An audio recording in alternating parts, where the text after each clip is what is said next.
दुआरी में बैठल बड़ी कहली का बाबू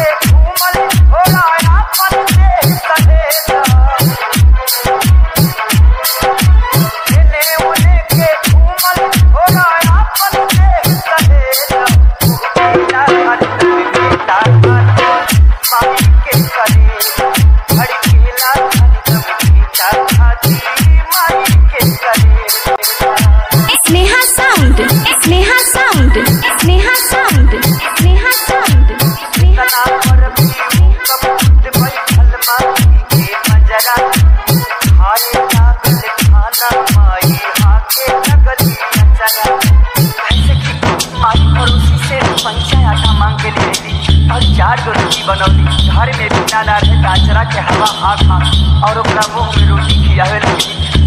अपने सुन के देखियो बेटा कैले का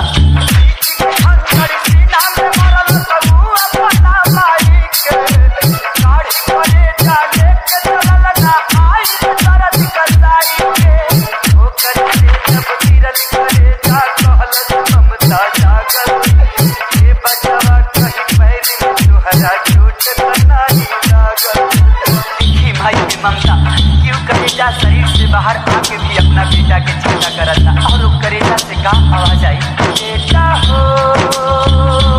तो के छोटी करी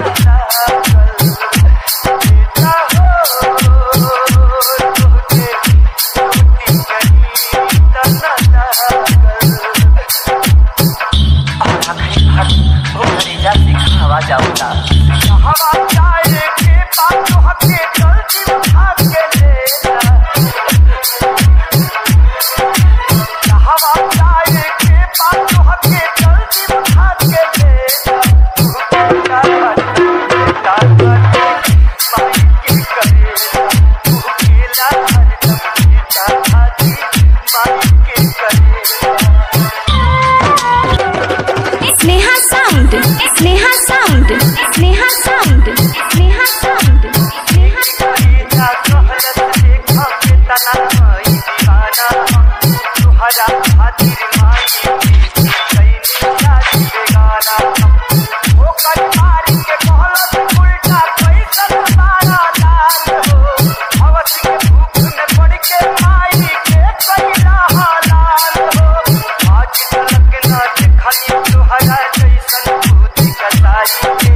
हमारी